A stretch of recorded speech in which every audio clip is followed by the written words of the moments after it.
Good morning, students. We have been discussing about the rise of Maratha power. There are two phases in the understanding the rise of Maratha power. The first phase is the rise of Marathas under Shivaji. Under Shivaji, the Marathas fought against the mighty, powerful empire, Mughal Empire. And after that, during the time of the later part of the dynasty, that is the descendants of Shivaji, the Peshwas rose to power. The Peshwas were an important force which had rose to power after the disintegration of the Mughal Empire, and they have contributed immensely to the growth of the Maratha power under them during the time of the later Mughals and after the decline of the later descendants of Shivaji. So I have reduced the entire Peshwa history into some bullet points, and we will be discussing about those points in detail. So the first point, the first slide that I'm showing you is the territory under Marathas in the year 1759, and all the area that you can see shaded in yellow color was the extent of the Maratha Empire.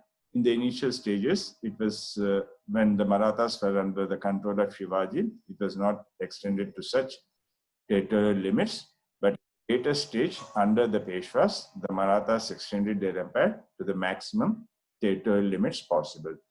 In this slide, you can see very clearly that they had almost the entire of northern India under their control, almost Orissa, Bengal, major parts of the Andhra region also. So this is a slide which is showing you the extent of the Marathas under Peshwa. This is a slide which is showing you the Peshwa Balaji Vishwanath, a statue which is there in Pune. In the slide from some of the available sources. And this is another Peshwa. His name is Peshwa Baji Rao. He was also a very powerful ruler, Balaji Vishwanath and Peshwa Baji Rao. These two were very powerful Peshwas under whose control Maratha Empire extended to the maximum limits possible. And here you have another statue of Peshwa Baji Rao. He was the second Peshwa from the Bhatt Shaniwar Wada, Pune, Maharashtra. So these are the three slides that in which I am trying to show you the Peshwa statues. Okay. Now going into the details of the origin and how these Peshwas have come to power. The word Peshwa is from Persian, meaning foremost or a leader. So it is very self-explanatory. The word Peshwa, the meaning of the word Peshwa has its origin in Persian. Because of the Islamic rule that was there in medieval India, we have many Persian words coming down into the usage in the Indian context. So Peshwa is one such word which is taken from Persian, the meaning of which is the foremost or the first or the leader. Okay, so after the coronation of Shivaji in 1674, he appointed Moro Panth Timbarak Pingle as the first Peshwa. So Moro Panth Timbak Pingle is the first Peshwa. Okay, so and he was appointed by Shivaji in the year 1674. Shivaji renamed this designation as Panth Pradhan in 1674, but this term was less commonly used. So another synonym for Peshwa is Panth Pradhan, and this was first introduced by Shivaji in the year 1674, and the first person who has enjoyed the title of a Peshwa was Moro Panth Timbarak Pingle. So that is the beginning of the Peshwa history, and the word Peshwa has become very popular. Moro Panth Timbarak Pingle's son, Nilo Panth Moreshwar Pingle succeeded him during Sambhaji's rule after Moropan's death in 1683. So the father is succeeded by his son. So Timbarak is succeeded by Moreshwar. So the first Peshwa was Timbarak and the second Peshwa was Moreshwar. Okay, then the word Peshwa means a prime minister of the Maratha Empire of the Indian subcontinent. So you have the Maratha Empire in the Indian subcontinent, and the word Peshwa is indicative of the prime ministerial position which was held by the individual in the Maratha Empire. Originally, the Peshwas served as subordinates to Chhatrapati Shivaji, the Maratha king. Later, they became the leaders of the Maratha Confederacy, and the Chhatrapati becomes a nominal ruler. So, it was Shivaji who appointed the Peshwas, and as long as Shivaji was there, the Peshwas played as a consultative body. Once after the death of Shivaji, when his son and after him his grandson had come on to the Maratha Confederacy, the Peshwas have become powerful. So they were, in fact, in the beginning, they were subordinates. They were a part of the feudal structure that was developed by Shivaji in the Maratha region. Eventually, they became, they held the prime ministerial position, and they have taken the entire Maratha region under their control, and the Maratha ruler became a nominal ruler.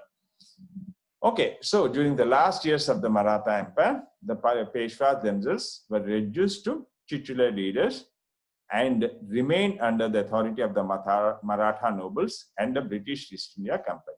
So, the Maratha Empire was dominated by two forces.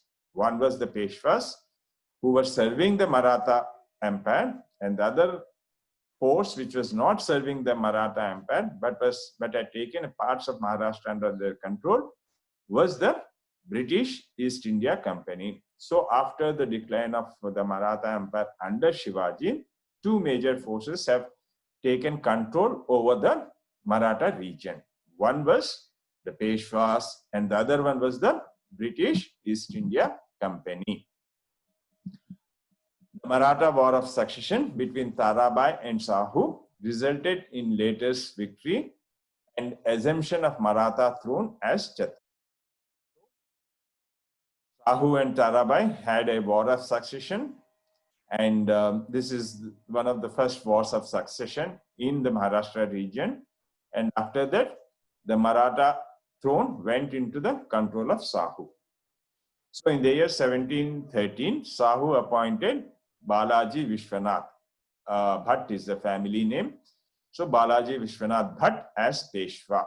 The appointment of Balaji's son, Baji Rao, as Peshwa in 1719 by Sahu made the position hereditary in the Bhatt family.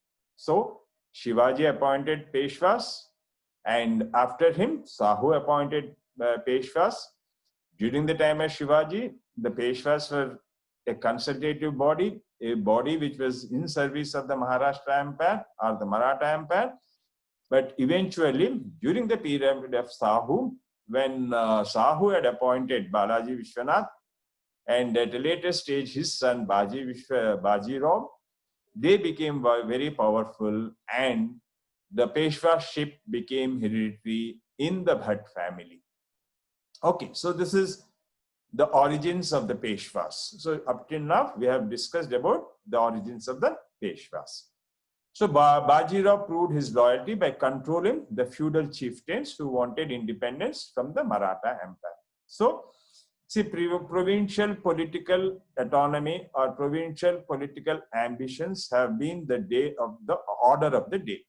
Okay, all the feudal lords or 2-3 feudal lords coming together, they were trying to wage a war against the Maratha Empire and proclaim regional independence. So this was curbed down very effectively by Baji Rao, and that made him a hero, and his loyalty proved him to be a very powerful and loyal person who was in the service of the Maratha Empire. That is how the Maratha Empire goes into the control of sorry, the Peshwas.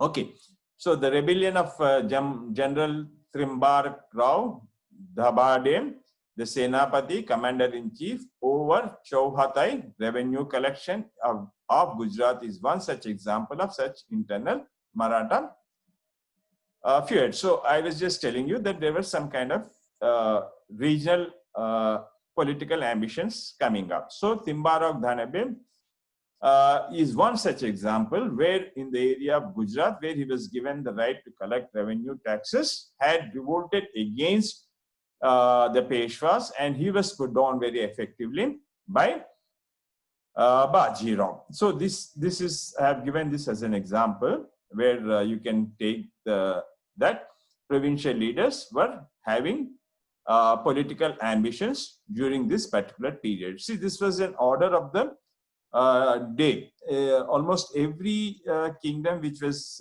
expanding had to depend on subordinate rulers or rulers who were loyal to them. Eventually, at sometimes these people themselves went against the kingdom, or feudal lords came together and went against the kingdom. So even the Maratha Empire under Peshwas had faced this feudal problem.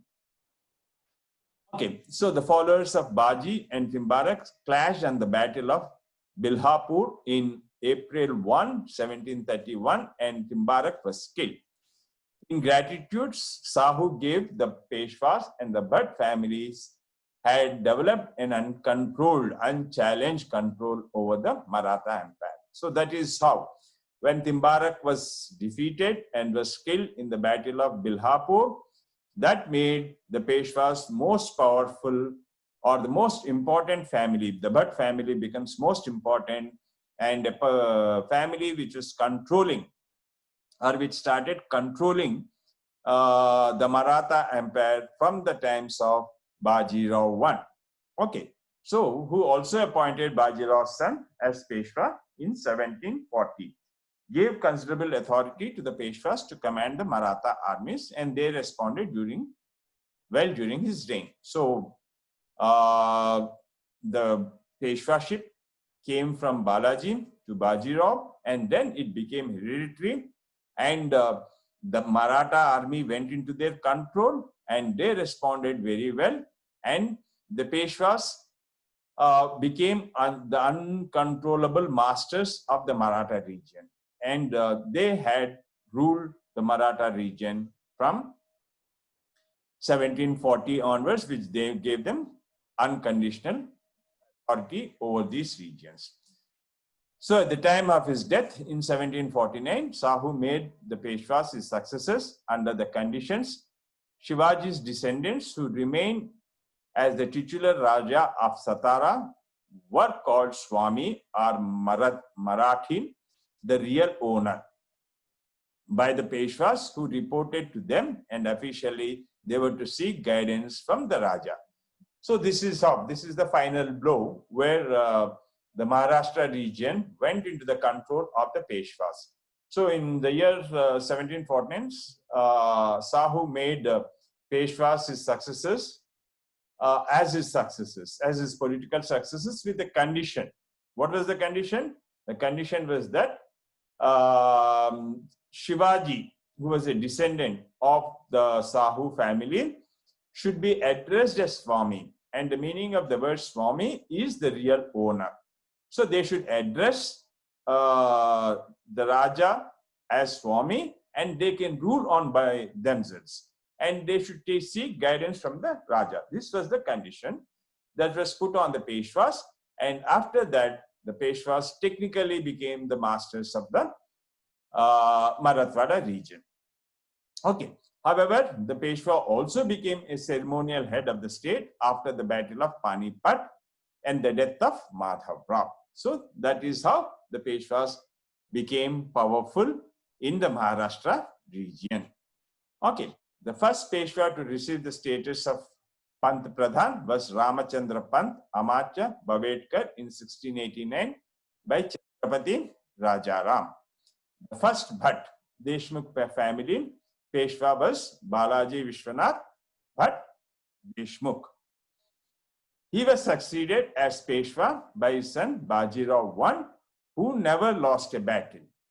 Bajirao and his son Balaji Bajirao oversaw the period of the greatest Maratha expansion and brought to an end the Marathas' defeat by an Afghan army at the Third Battle of Panipat in 1761.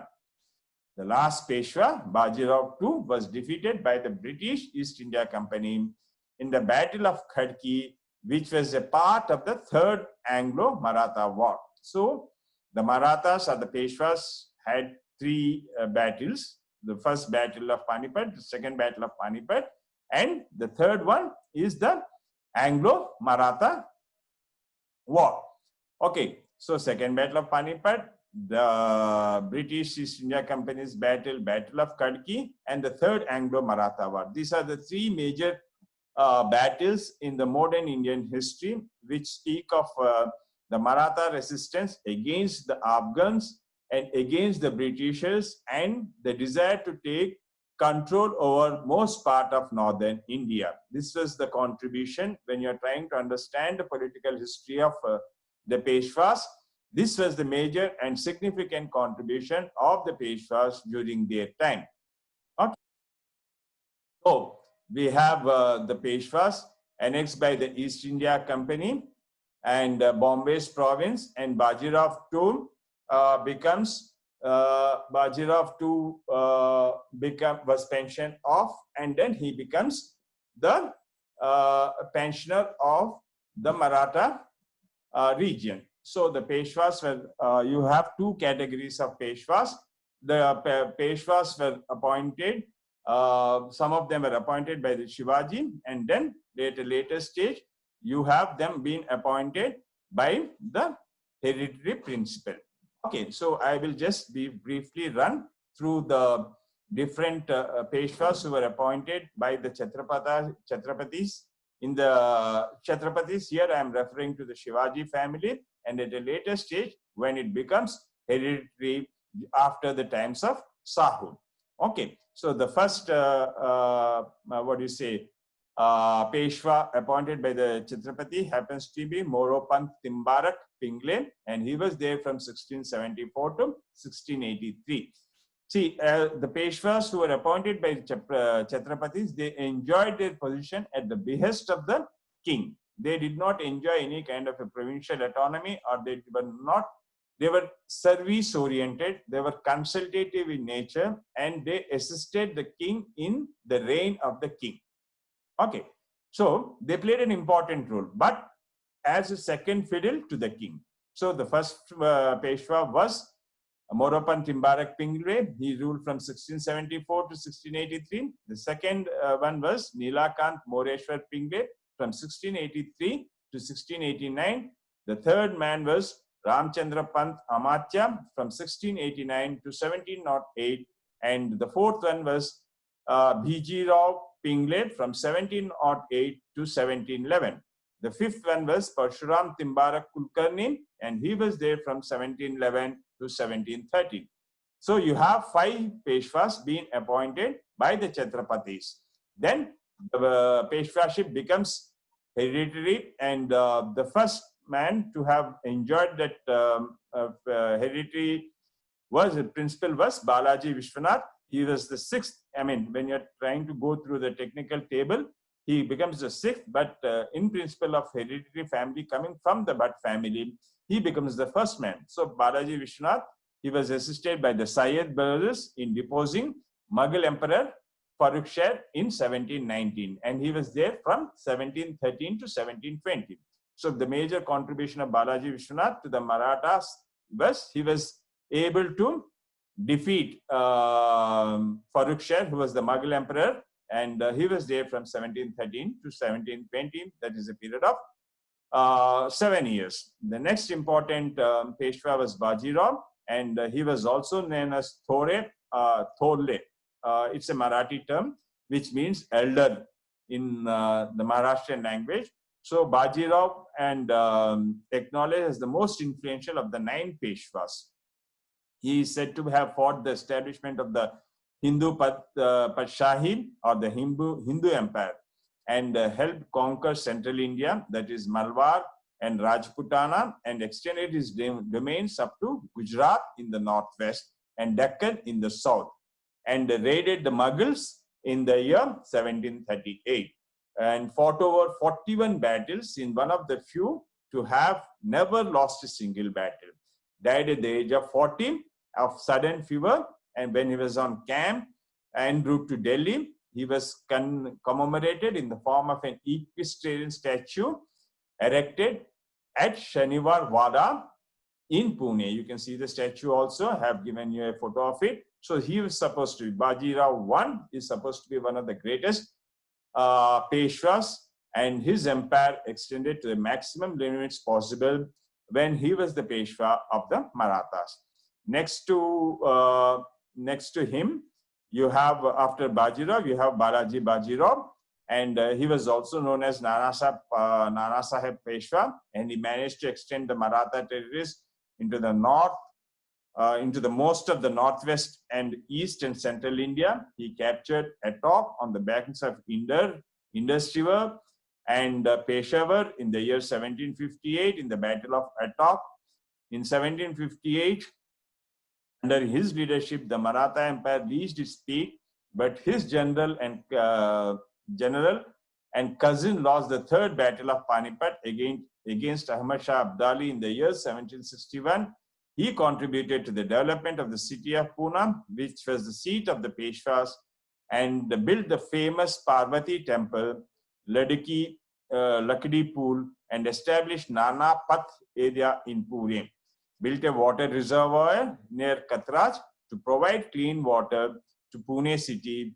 This 250-year-old system is still functioning. So apart from expanding the empire, he had also contributed for the growth of the Pune city, which speaks of a kind of an urbanization during his reign.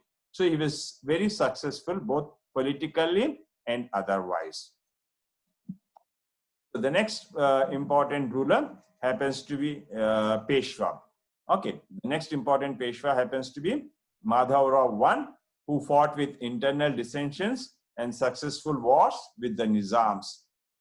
So Nizam was a sultanate in the Delhi. So the Peshwas were continuously fighting with the Mughals, with the British, and with the sultanates. You have three forces which were opposing the Peshwas in the Maharashtra, and most of them have waged successful wars. So Madhavrao fought with internal dissensions and successful wars with Nizam. During his tenure, the Maratha power recovered from losses suffered during the third battle of Panipat, a phenomenon known as the Maratha resurrection. Repaired the recently weakened administration, treasury, and accounts of the Maratha Empire. He died of tuberculosis in 1772. A memorial commemorating his greatest stands to Peshwa Park in Pune.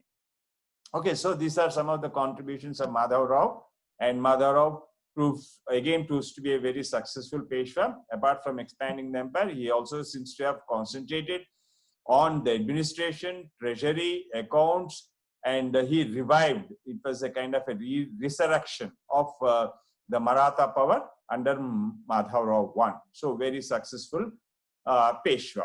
And then you have the fifth Peshwa, Narayan Rao, and he was assassinated by Gardi Ghats. Okay, there's not much information available with regard to him. Then you have Raghunath Rao, and responsible for extending the Maratha Empire to the zenith in the north as a general, and also saw the decline of the Maratha power in North India. Deposed by Nana Fadnavis and 11 other administrators in what is now called the Barabhai conspiracy. So he was a victim of the Barabhai conspiracy. The seventh most important Peshwa was appointed Peshwa as an infant with the council of Maratha generals and ministers as regents.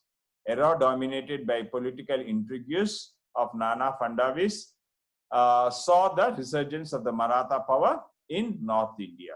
So that is the points that I put them are the most focal points connected to their respective regions. So you have Nana Fadnavis resurging the Maratha power in northern India. So the next important eighth Peshwa was Bajirao II. He was defeated by Yashwantrao Holkar, ruler of Indore, in the Battle of Poona, fled to British protection, and in December 1802 concluded the Treaty of Bassein with the British East India Company, ceding territory for the maintenance of a subsidiary force and agreeing to treaty with no other power. This provided the second Anglo-Maratha power. This provoked the second Anglo-Maratha war that began and which broke up the Maratha Confederacy. So, what happened during the period of Yashwant Holkar? The Battle of Poona was lost, and he had sought the British protection. The British had taken advantage of it. They came to a treaty, and the treaty is known as the Treaty of Bassein. And with this, a major part of the Maratha region went into the control of the British, and he withdrew himself for a kind of subsidiary force and subsidiary maintenance. And because of this, you have the Second Anglo-Maratha War. And with the Second Anglo-Maratha War, the Maratha Confederacy breaks up. Okay, so the ninth important Peshwa was appointed by Yashwantrao Holkar, and he was after defeating Bajirao II and Daulatrao Scindia in the Battle of Poona. That was his major contribution, and he was there from 1802 to 1803. So the 10th Peshwa was Bajirao II. During his reign, began the Third Anglo-Maratha War after the defeat at the Battle of Koregaon in January 1818, and he was on the run from the British. Eventually, the British took over his domain and made the Maratha king Pratap Singh of Satra declare in favor of the British. Okay, so this is what has happened during the time of Bajirao II. This ended the Peshwa's legal position as the head of the Maratha Confederacy, and on June 3, 1818, Bajirao surrendered to the British and was banished to Bithur near Kanpur. So this was very unceremonious, very unglorious of the kind of political power that they enjoyed. And the last Peshwa happens to be Nana Sahib. So Nana Sahib was a leader of the Indian uprising of the 1857, which we have popularly known as the Sipai Mutiny, as the adopted son of the exiled Maratha Peshwa Bajirao II. He sought to restore the Maratha Confederacy and the Maratha tradition. So we have a series of Peshwa rulers coming under two categories. The first category was the Peshwas who were appointed by the Chhatrapati or the rulers. And then the second phase, you have the Bhatt family, which becomes hereditary. And in both the cases, there is a lot of political expansion. We will try to understand about the society and economy and the contribution of the Peshwas to the development of the feudal and feudal structures and institutions in the Deccan region and the Maharashtra state in the next class. Thank you.